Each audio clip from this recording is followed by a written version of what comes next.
D'abord, ça c'est un mambo, hein. C'est comme ça qu'on fait.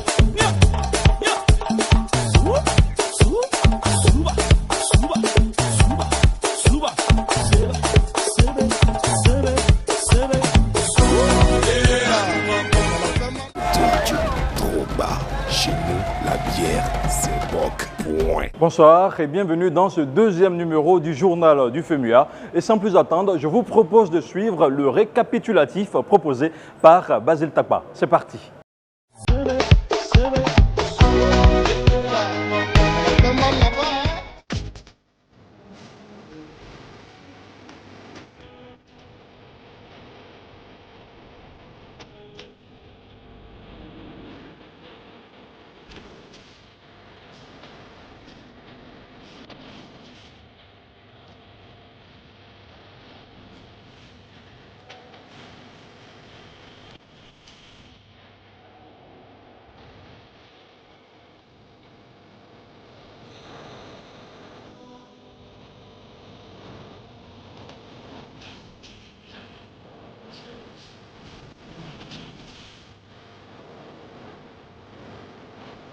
Lauréat du prix Découverte RFI en 2018, l'artiste rwandais Ivan Buravan est ce soir l'invité de Fatim Diédié. Je vous propose de suivre un extrait de leur entretien. Tous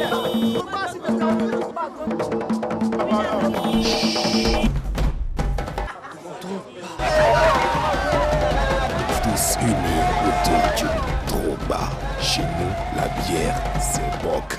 Point.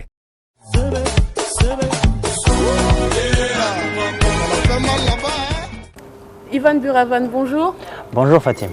Alors c'est la première fois qu'un artiste rwandais remporte le prix Découverte RFI depuis sa création en 1981. Qu'est-ce que cela représente pour vous? Ça met la lumière sur notre pays dans le cadre de culture comme dans d'autres secteurs aussi. Il y a beaucoup de pas qui sont faits, donc c'est vraiment une bonne chose. Alors vous êtes né un an juste après le début du génocide. Comment ce drame a impacté votre vie et votre carrière finalement?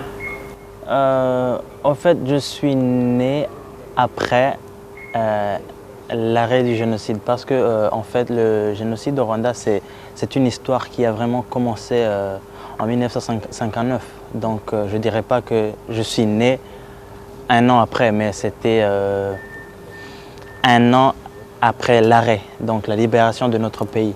Et ça a vraiment impacté beaucoup parce que je suis la nouvelle génération du Rwanda qui est dédiée à faire tout ce qui est dans notre capacité, que cette histoire du génocide, que ça n'arrive jamais encore au Rwanda et partout au monde. Le Rwanda est systématiquement associé au génocide. Quels sont les atouts de votre pays qui sont peut-être méconnus par nous autres? Quand on parle du Rwanda, c'est le premier pays avec la propriété en Afrique. Quand on parle du Rwanda, c'est parmi les 10 premiers pays partout au monde où tu trouves la sécurité. C'est le premier pays féministe du monde parce qu'il y a le gouvernement qui est constitué de 50%, c'est les femmes. Le Parlement, c'est 64% des femmes. Donc je dirais que c'est vraiment quelque chose d'important que la femme soit avec sa valeur. Le FEMUA, ce n'est pas que des artistes. Derrière toutes ces magnifiques scènes du festival ont travaillé plus de 200 techniciens, des techniciens auxquels notre équipe de reportage a consacré un zoom. Regardez.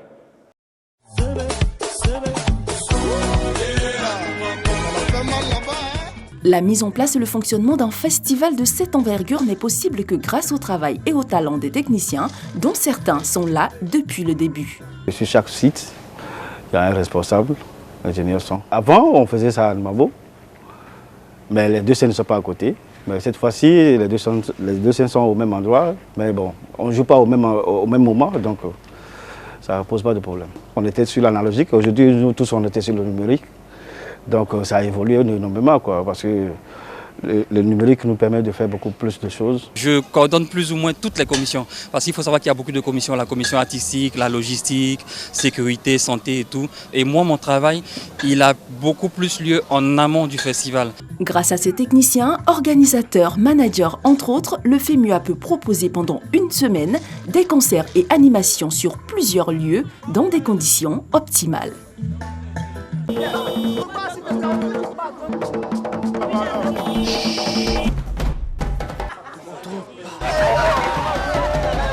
Tous unis autour du Troba.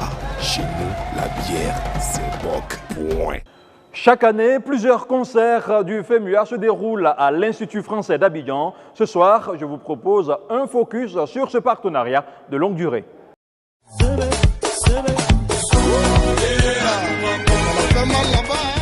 Après Yvan Buraban, hier, ce soir la chanteuse burkinabé Maria Bissango est sur la scène de l'Institut français. Ces deux soirées sont symboliques du partenariat solide entre l'Institut français, le FEMUA et le groupe Magic System. Le FEMUA commence toujours par la programmation du lauréat du prix RFI. Les deux premiers soirs, nous on programme donc un artiste du FEMUA ici. Magic System a, si vous voulez, commencé ses premiers concerts à partir de l'Institut français. Quand l'Institut français a voulu réouvrir ses portes après la réhabilitation, ça a été avec Magic System. L'Institut français a un intérêt pour toute forme d'art et de plus en plus pour les cultures urbaines. Le FEMUA nous a ouvert une voie et on s'y intéresse de plus en plus avec d'autres formes d'expression comme la peinture, le street art.